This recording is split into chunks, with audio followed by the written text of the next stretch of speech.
I think I'm having an art attack.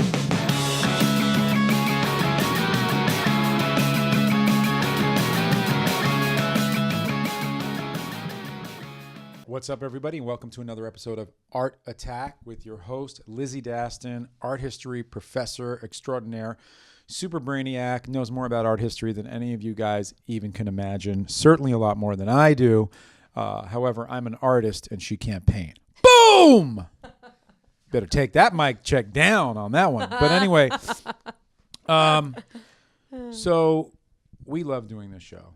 And now that we're doing YouTubes of the show, visuals of the show, it really adds another dimension. So everybody on iTunes who's been listening to this audio podcast, just audio only, check us out because there's a visual dimension that we've added to the show. Today, we are talking about New York City spotlit artists. Of course, these were all chosen by Lizzie. Some of them I love. These paintings that you've chosen, these pieces of art that you've chosen, and some of them make me sick. So feel free to choose others. Yeah. So no, but I like the fact that you chose them because you do the heavy lifting for the show. I am just the face. I'm the beauty. You're the brawn. So, oh my God! If I had $1 for every time someone called me the brawn, $1 for every time somebody called me the brawn, I'd give my whole dollar to Jew. And I'd take it because I'm Jewish. Okay, go ahead. All right. So the theme of this show actually came from the suggestion of a listener. So we should do a shout out to her. It's to Abigail, a very devoted friend of the podcast and one of the closest friends in my life. Abigail who lives in New York, and she, I think, really liked we do love Abigail, but she really liked what we did with the episode on LA, which was a feature on particular things that come out of the city, are illustrative of the city, and so she suggested that we do that in other places, which I think is really smart. And New York is the best place to start because it is always regarded as the epicenter of the art world. And so with that kind of reputation, where do you go? If you live in New York, if you're visiting New York, how do you engage with art? And how can you find or understand better art that is maybe a little off the beaten path? Now, growing up in New York City, in the epicenter of art, I was lucky enough to play tag in the Natural History Museum on Amsterdam Avenue. I'm sorry. At Upper West Side of New York City, and the Metropolitan Museum and the MoMA, and we have the Frick and we have the Guggenheim. We have a lot of museums there. I would say probably the greatest collective collection anywhere in the world, with the exception of maybe Paris because they have the Louvre and the Musée d'Orsay, et cetera, and so on. But we have so much art there. It is so completely full of art. And of course, as I was growing up in New York in the 70s, I also had the art of Lee and, Tracy 168 and all the graffiti art and Dondi and Zephyr and whatever, Futura, all over the walls. So art is everywhere in New York. It's on the streets. It's in the galleries. It's in the museums. We've got great galleries there as well. And for the most part, it's free. We have the biggest museum is the Metropolitan. Of course, you can make a donation. And when I was a kid, I would always give 5 cents. Now I give a lot more, $10 every time I go because I feel like a guilt I want to support the arts and the museum.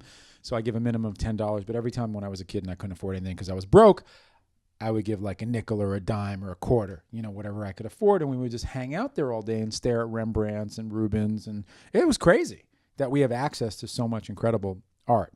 So why don't you illuminate some of these illuminating pieces for our viewers' imagination?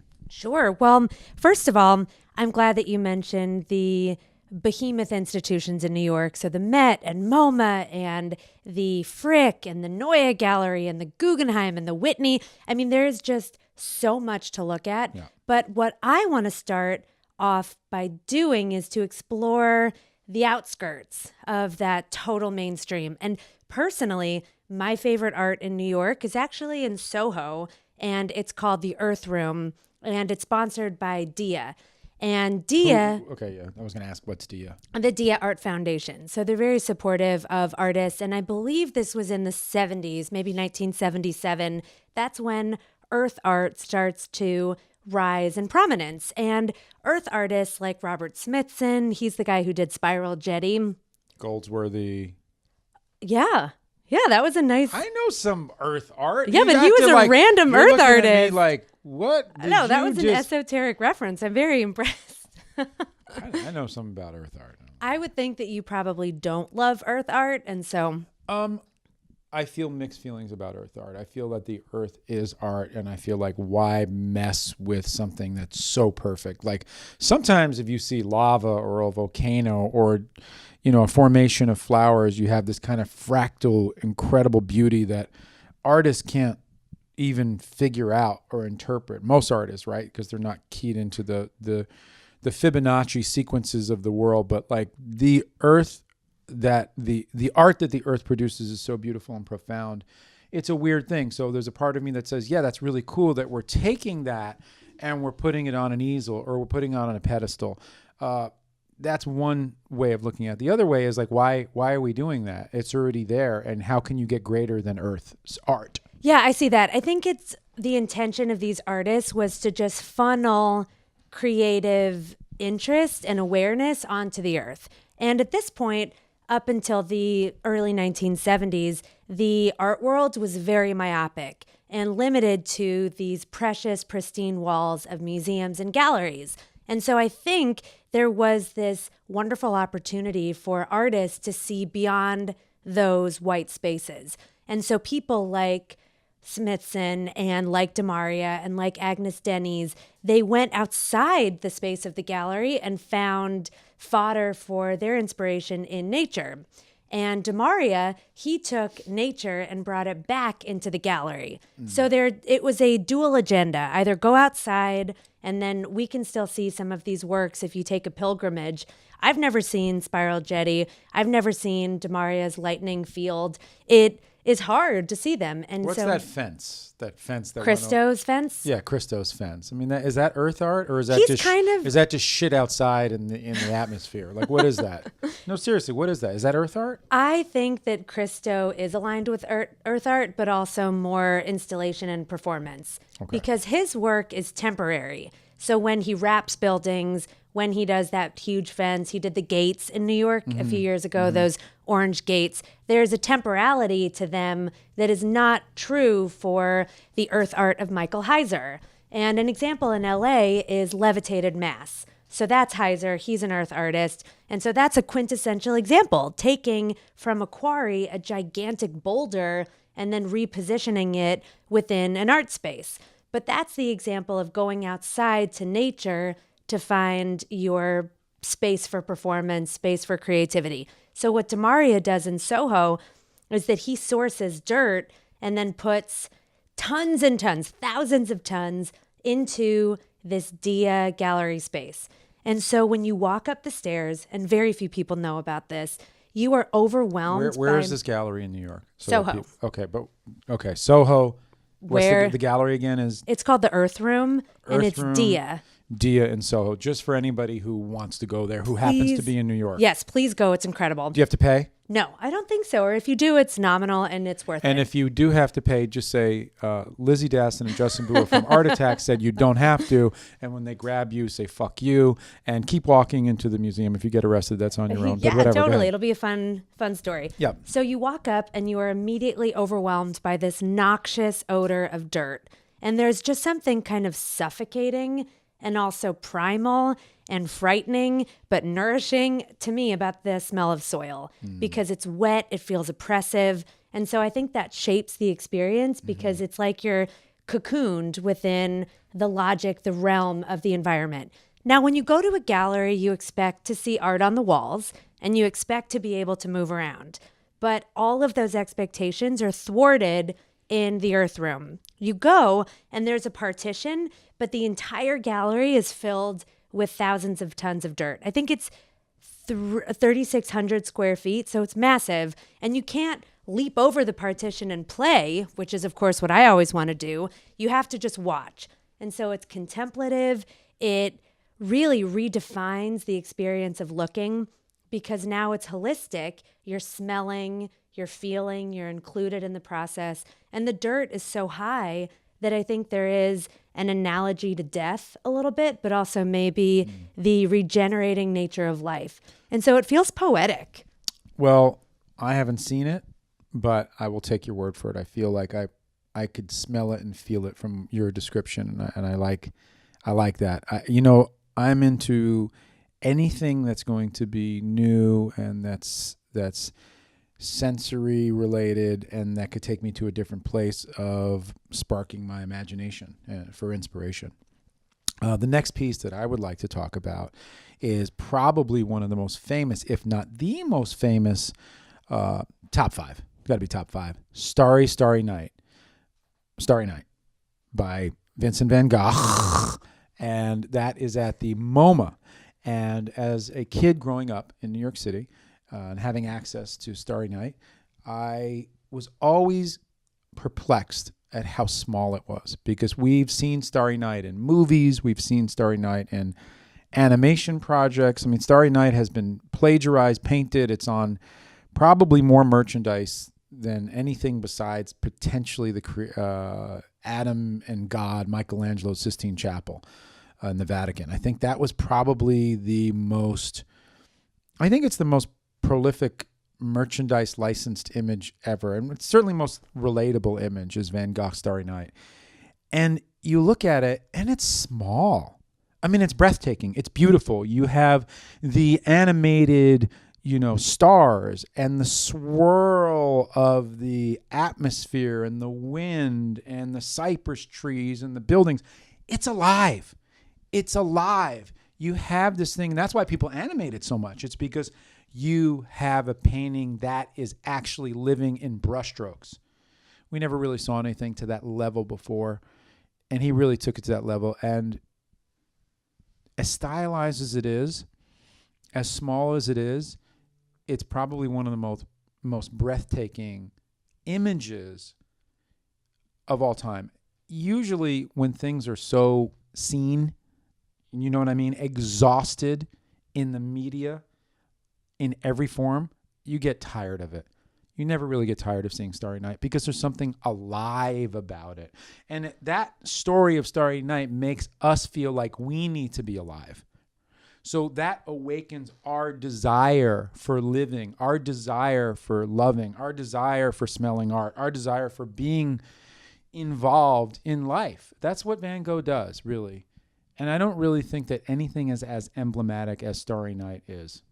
And that aliveness is even further emphasized when you see the work in person at MoMA, because when you look at the brushwork, you can see that Van Gogh, he doesn't paint to the end of the canvas, that there are large, relatively large pieces of exposed canvas that he just doesn't paint. And so what does that do? It gives us the sense of an artist who is frantic, who has something in his mind that he just has to imprint. He has to get out. And so he's not painting in a precious, precise way. He doesn't care if he gets all the corners. He just needs this image to go from his mind to something else, something more permanent. And so I do think that chaos, that frantic energy that you talk about that makes the painting so alive, that is even seen in the mechanics of his brushwork. But you only know that if you see it in person. Yeah, I mean, you have to pay when you go to the MoMA, just so just giving you full warning. It is a very precious museum. It is a very beautifully architecturally designed museum. But you will not miss Starry Night. You will not miss it. I mean, it is a main attraction for viewers all over the world. And people come from all over the world to see it because it is one of the few. What do you think that is one of those pieces like you see in those diamond commercials? Like, it's priceless. You could not I don't think you could sell. There's some works in the world that are like, like a Rembrandt sold for $180 million, or a Jeff Koons sold for this, or a Picasso sold for that. I think that this is one of those paintings that I think is priceless. I don't think that you could finance this painting, which is a very weird thought, with all of America and Europe and Russia's money together. Well, Well, you couldn't, and it would never be up for auction because it is so symbolic of pride, of local pride for MoMA, but also for New York City. So I don't think it's ever going anywhere, but Van Gogh rarely makes it to auction, his landscapes like that. And that's because it's in collections though, right? Yeah, I think that it's because of the paucity of physical works, even though he did two canvases or two versions of every image, but he had a short life. And so there isn't a big volume of his paintings. Well, the same with Rembrandt. I mean, Rembrandts are not being sold because they are property of museums, and there's just not a lot on the market, and they're not used for commerce like a lot of other, Jeff Koons are all over the place, and Picassos are all over the place, and Damien Hirst are all over the place. But like these paintings have landed, and they're not going anywhere, and that's because the museum understands the value of them, and they will never let them go to auction. Right. And I'm glad that you're referencing this painting because it is probably the most famous, significant work in New York City. And so in that respect, it doesn't need a spotlight, but it does with the way that you're engaging with it. And people go to MoMA, they see the work just so they can check off some imaginary box, maybe take a selfie with it, or just say that they saw. But I think you really need to slow your experience of looking, and you need to trace the brushwork, and you have to put yourself in the mind of the man who created it and try to encapsulate and embody that psychological state. And so I think that's really important, and it's great to re-examine something iconic through a new lens. Starry, starry night, paint your palette blue or gray. The next piece that we are going to talk about is the Alice in Wonderland sculpture. Not yet. So while we're in MoMA, let's talk about another work that's in MoMA, because we've just spent $20. So let's linger a little bit. Okay, let's stay. Yeah. So a piece that I love in MoMA is not iconic at all. Maybe the artist is, but this is not illustrative of his oeuvre. And that would be the painting of Lipschitz by Diego Rivera.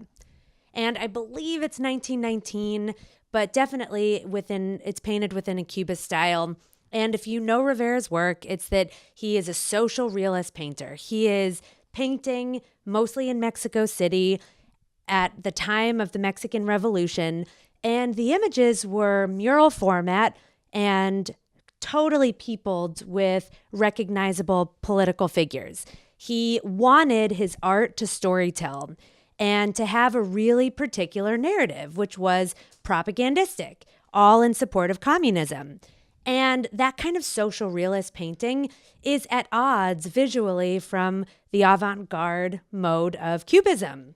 And so it's not as well known that Rivera starts out as a Cubist painter. And so he started out as a Cubist painter? Yeah, see, it's not that well known. No, seriously, I had no idea. I really didn't. So he's basically copying Picasso and Braque, or looking up to them, or I wouldn't say copying. In that movement. Right. I would say that he is influenced. Certainly influence. He's using their energies to approach his own subject matter. And he is painting a sculptor. Lipschitz was a fellow artist. But the most wonderful moment to me about this painting is that there are little swatches of color. And typically in Cubist work, the color palette is grisaille, which is a reference to grayscale. Grisaille is a French word. And that choice was made so that the viewer's attention was on the way that the shape and the form is unfolding through time. That we don't want to be caught up with color because that distracts our energies from what's really going on, which is fracturing the picture plane and then reimagining it through this concept of duration. So Rivera, he adds a little splash or a few moments of color, and one looks like he's referencing a serape in the color patterning and the colors and the patterning. And so I love that because it is a glimmer into his Mexican heritage that soon would characterize his career and how we know about him. I have a different perspective on this painting. I think it's fine. It's not great. I think Diego Rivera is a great painter. I think he's a greater muralist, and his work belongs not on the canvas, but on the walls. Much like you feel about street artists. Like sometimes when you see street art, you're like, that doesn't belong in a gallery. That belongs in public space. And I really feel strongly about that. And I see the fact that, you're starting out, you're creating on canvas, and it's cool to look at that. Much like when I look at my really old work, I'm like, oh, that's cool, but I can't tell you that my work is great. It's not. It's fine. It's good. But later on, you could see that my work gets better and better. And I think that I see that with this Diego Rivera. And I think it's just cool, the fact that he did it and that you get a glimpse into his early work. Absolutely. That he did it and then he departed from it. Yep. That's cool. And there's so much value in seeing the beginnings of an artist's career and then celebrating what makes him or her iconic and then seeing what happens next. I love looking at the entire trajectory of an artist's working method because so often one artist is reduced to one image. And I think that happens to Rivera. I agree with you. Which one? Like the flowers, the lady with the flowers? I would say the Rockefeller mural. If Rivera's the one that was covered up.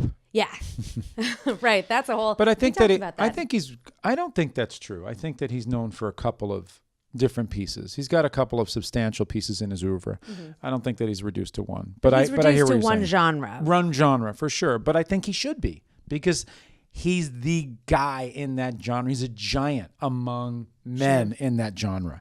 Now let's walk out of the MoMA because it's getting stuffy in here, and there's a lot of fucking Europeans in our space. And we got to get an iced coffee. And go outside. Exactly. Yeah. We're getting an iced coffee with almond milk, and we walk all the way to the 70s, and we see this Alice in Wonderland sculpture that I know really well because I grew up as a kid in New York City, and I played on it as a little kid, and it always, the mind of Lewis Carroll always just tripped me out, much like he was probably tripped out on Amanita muscaria mushrooms.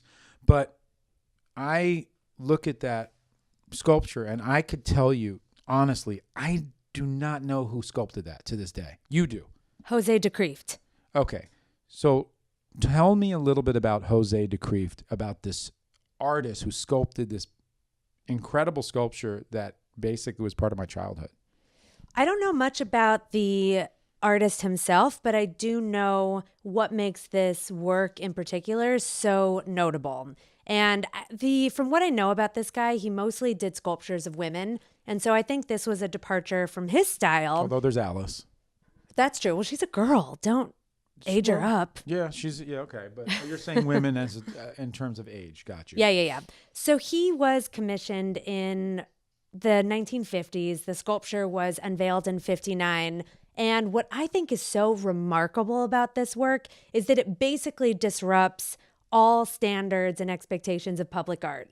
Typically, when we see public art that is conservative or that comes from that era, we see people who are men, mostly, who are monumentalized for their efforts in war or government. And they're not meant to be interacted with. They're just meant as these pillars of power. And with Alice in Wonderland, not only are we celebrating a story about imagination and wonder and childhood, but it is interactive. And it was meant always to be interactive. You mean to be played upon? Exactly, to be played with. These kids, they're constantly scurrying underneath the mushroom and leaping on things. And it's a scene of Alice in Wonderland and the Mad Hatter, and there's the Cheshire Cat. So all of our cast of characters, they're having tea. So brilliant. It's brilliant. It's playful, and I love the fact that it is interactive. Right, and it's kind of cool because thousands of tiny hands, including yours, including mine, have touched it, and now it's a patina because of us. Is it a bronze? It is bronze, right? Yeah, it's bronze, but it is a very shiny bronze because of this interactivity. Golden. It almost feels golden. Okay, so the last work, as we're running out of time, that we're going to talk about is this piece that you showed me that I thought was a light that fell on the floor. Now, I don't know if that's what it was or if it was an actual piece of artwork. So can you tell me about this light that accidentally fell on the floor? That wasn't a photo. That was my apartment. The light just fell down. Okay. What the hell is that garbage art that you're about to wax poetically about that's going to suck? Go ahead. So we began with Dia Soho and we'll end with Dia Beacon. This is the same gallery? Well, now we're in Beacon, New York. Okay. So Beacon, this one factory, it used to be a Nabisco factory, and now it's been repurposed as an art gallery for typically minimalistic work. And it is one of the most remarkable spaces I've ever been in. It is formidable. It is majestic. And I don't typically like minimalist art. And I stand corrected when I'm in the halls of Dia Beacon. And the two notable works that are there, I would say Richard Serra's Torqued Eclipse. And that one is a gigantic iron slab. It is not narrative, so it's not objective. It's a shape. And it is so big and imposing that what it does when people are interacting with it, meaning walking alongside it or inside it, that it makes you reimagine the vulnerability of your body and how the body moves through space. That really, even though you don't touch it, you don't climb on it like we do with Alice in Wonderland, we are still heavily interacting. And I'll never forget the first time I was inside this work, I felt dizzy because of the way that the steel kind of curves and swirls inward, that I actually almost fainted. And it really is a powerful monument to being present and being aware of your space. And then the light bulbs that you're talking about is by also a minimalist artist named Dan Flavin. And he's inspired by my darling, Duchamp, where he is exploring the concept of a ready-made. And in this case, it's a prefab industrial light. And so he is literalizing light as subject. And people like Rembrandt, like Caravaggio, they always use light as a subject of their work. But now Flavin is exposing the mechanisms by just putting the actual light against a wall. Okay. This is ridiculous. I'm not done. Okay. God. So he also, in addition to this wonderful, brilliant journey, he collapses art genres because the light reflects off the wall. And so it's a painting, but it's also a sculpture. Now you can berate me. No, I'm not berating you. I just strongly disagree that should even be in the category of anything but a light on the floor. I mean, you're comparing it like to Caravaggio, a master of chiaroscuro and a man who used tenebrism so profoundly eloquently is Rembrandt. These guys were painters. These guys were masters. These guys were like kings of their craft. I mean, look, I get that this inspires you and I respect you, but I cannot respect this light on the floor. I don't care what it's doing. Right now, in my studio, we have light bouncing off the wall. And if I capture this in a sculpture or a painting or some kind of motif, would this be a piece of art? I don't think so. I'm just going to, sometimes I'm able to look at things and say, I could see what Lizzie's saying. I could see what you're talking about. With this piece, I strongly disagree. I don't think this is art. I don't think this should be part of the canon of art history. I don't even think we should discuss it. But hey, it's open for discussion because the shit's on the floor, and maybe we should just do shit on the floor. Maybe the fact that it's on probably the floor, something huge that we could pontificate and wax about, like that's so eloquent about shit on the floor. Like, you got to look out for number one, but try not to step in number two. And the shit on the floor represents the downtrodden, the people who've been marginalized by, this horrible institution called life. Yeah, and it debases the elitism of art because... There you go. That's right? What I'm saying. So you just can tell me that we can BS our way around anything. And I think when we go into something like that, when we put that and we spotlight it, look, a lot of people feel the way you do. And even more so because there's collectors who are paying a lot of money for that.